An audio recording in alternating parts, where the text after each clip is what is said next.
O ne İddiam da olur. Ben tanıyan adamlar bilir ki Yox, rəhbəri olmamışdı, olmaq iddiası yox idi. Mənlə onda problem. Və onda Əbülfəz bəy çıxdı orada cəmaatın içində qurulda. Video kasetləri var, qardaşım bunu.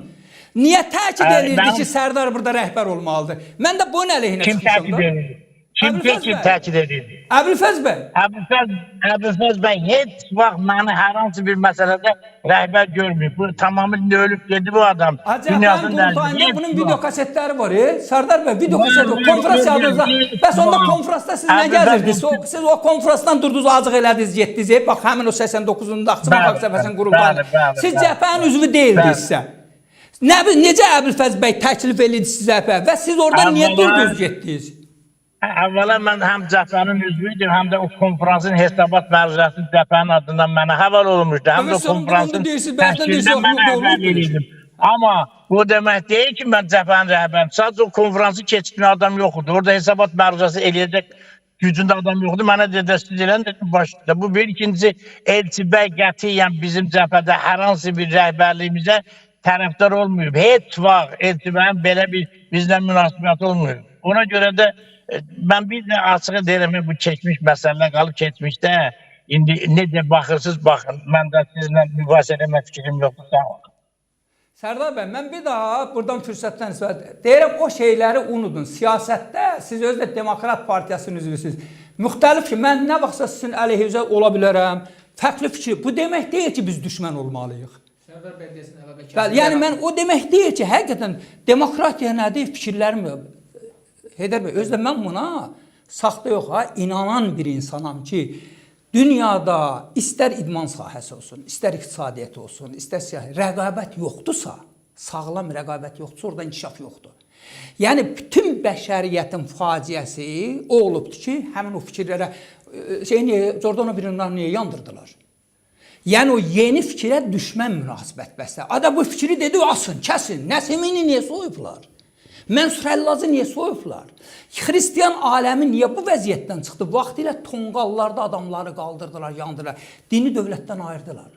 Həmin o fikirlərə, yeni fikirə topla, tüfənglə qalxmaq olmaz. İnsanlar həqiqət o vaxt meydana çıxır ki, fikir mübahisələri olur, müzakirələr olur, danışıqlar olur. Müxtəlif səviyyədə rəqabətdə inkişaf var. Əgər ölkədə iqtisadiyyatda rəqabət yoxdursa, siyasətdə rəqabət yoxdursa, idmanda belə rəqabət yoxdursa, incəsənətdə rəqabət yoxdursa, inkişaf yoxdur. Ancaq rəqiblər düşmən deyil, qardaşlarım, bunu çatdırın. İqtidar düşmən deyil, müxalifət düşmən deyil. İqtidar, müxalifət bir millətin institutudur. Və xarici ölkələrdə, təsəvvür edin, biri var, biz eyni ölkənin vətəndaşıyıq, ancaq hamımız nə edirik? Mən Azərbaycanı bir cür idarəçilikdə görürəm, o bir partiya bir cür görür. Ancaq nə görürük? Azərbaycanın inkişafını görürük də. Mən bir yolla görürəm, Sərdar bir yolla gedir, Əli bir yolla görür, Vəli bir yolla görür. Ancaq vətənimizi düşünür, elədir. Burada demək, xarici müdaxilə olan ki, biz Çin-Çinə verib qardaş ola bilirik. Buna getməməliyik. Qardaş ola bilirik. Ancaq xarici qüvvə ondan istifadə, bizim aramızda düşmənçilik yaransın. Biz lazım gələndə ona sataq, həmin hakimiyyətə, bu gün nə deyirlər? Dəhşətdir bu. Bunu bu gün demirlər, 88-ci ildə. Bu gedir, kim gəlir, gəlsin. Bu hakimiyyət geçsin. Deyirəm, mən nətərim, mən ev tikirəm. Tutaq ki, bir dənə çoman var. Bir dənə çoman var. Kasıb çoman var. Mən o çomanı dağıdıram o vaxt ki, yeni ev tikmək imkanım var da. Mən əgər bu gedəcəksə, mənim ölkəm daha pis vəziyyətə düşəcəksə, mən axmağam. Yəni, milləti yönləndirirlər ki, şeytan gəlsin, kim gəlir gəlsin, tutaq ki, misal deyirəm, dəfələrlə tək bu hakimiyyətə aiddir. Bundan əvvəl, bu gedir, geçsin, sonra nə olacaq olsun? Axmaqsan, necə sonra necə olacaq olsun? Mən siyasətçiyim, milli adam, düşünən adam ölkəsini qabağa aparmaq uğrunda mübarizə aparır. Daha yaxşı yaşamaq uğrunda, daha ədalətli cəmiyyət uğrunda mübarizə aparır. Yəni, o el sözü də var da, deyir, pita acıq eləyib köynəyə yandırmırlar ki.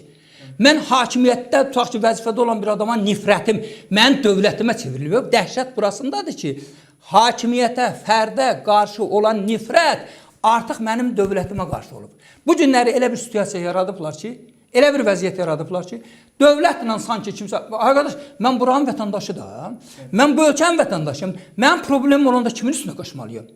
Mən dövlətimin üstünə qayıtmalıyım da, polisimin üstünə getməliyim, prokurorun üstünə getməliyim, məhkəmə get. Mən hara gedib başqa ölkədə mən mühakimə edilməyim, mən haqqım tapdalanıb, mən hara getməliyim? Yəni elə bir vəziyyət yaradıblar ki, Heydər bəy, hətta Rus dövründə, Sovetlər dövründə o hakimiyyətə qarşı nifrət var idi, təbii nifrət. Deyirəm də, düşmən çünki dövləti idi, o öz dövləti saymırdı. Və bu gün Azərbaycan müstəqil dövlətini Azərbaycan xalqı öz dövləti saymır. Öz hakimiyyəti saymır. Sən hakimiyyətdən narazı ola bilərsən. Sən dövlətə nifrət eləyə bilər. Dövlət qısa deyirəm. Dövlət bir maşındır, aparatdır. Hakimiyyət sürücüdür. Dövlət mənimdir, hakimiyyət sürücü gücümü o sürər, sabah başqası. Ancaq bu dövləti qorumalıyıq, bu müstəqilliyi qorumalıyıq. Bu qədər cinayət edib, sonra Rus ilə müqayisə edib demək ki, budur sizin müstəqilliyiniz, budur sizin dövlətiniz.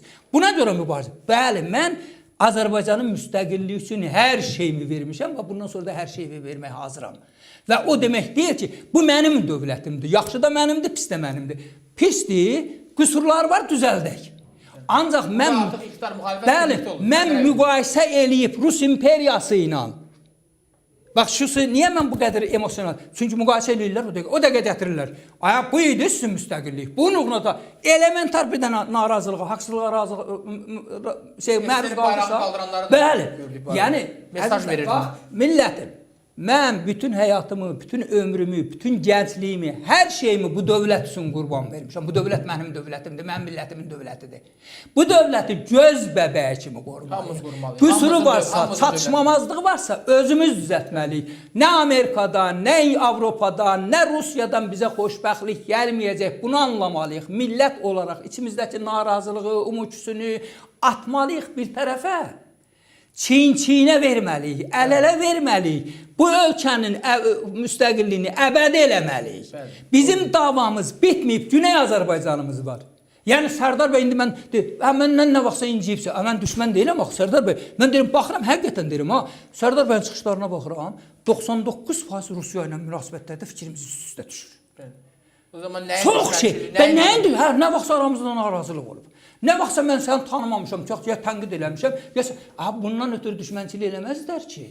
Bundan ötürü indi ailədə belə, ailədə belə var ki, kimsə mənə deyə bilər ki, Azərbaycanda, yox, dünyada elə bir ailə olubdur ki, onun arasında narazılıq olmasın, onda ata ilə oğul arasında, nə bilim, qaynana gəlin arasında problem olmasın. Bu sənin ailəndir, o cəmiyyət yaşayan yerdə problem var.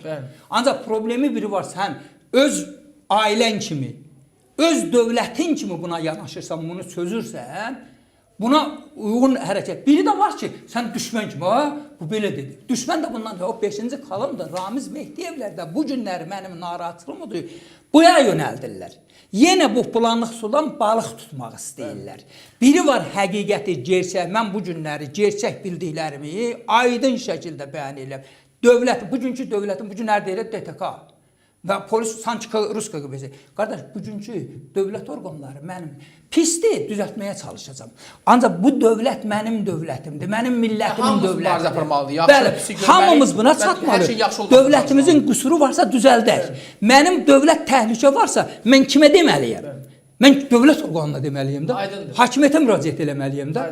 Təşəkkür edirik Nemət bəy. Verilişimiz 1 saatın artıq davam elədi. Bugün bir çox gərgin proseslərlə bağlı məsələləri müzakirə etdik. Hər halda çox həssas və çətin dönəmlərdən keçirik. Ramiz Mehdiyev şəbəkəsinin ifşa olunması, Qarabağın azadlığı nə qədər vacib isə, bu da bir o qədər daxildə təmizlənmənin yürünməsi ən azından onun qədər vacib bir prosesdir və bu işə töhfə verməliyik, həqiqətləri göstərməliyik.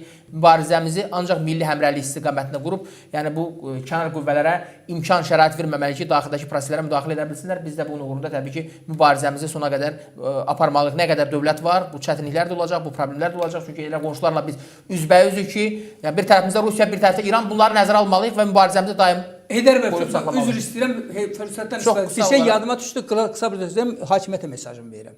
Bax, bir mərhələ var idi, hakimiyyətlə bizim nəsə bir problemim var idi, müraciət eləmişdim. Ramiz Mehdiyev mənə əməkdaşlıq təklif edib, mənə sifariş göndərib 2011-ci ildə. Deyib ki, həmin dövrdə mənim prezidentlə görüşməyim gündəmdə idi ki, böyünsə prezident.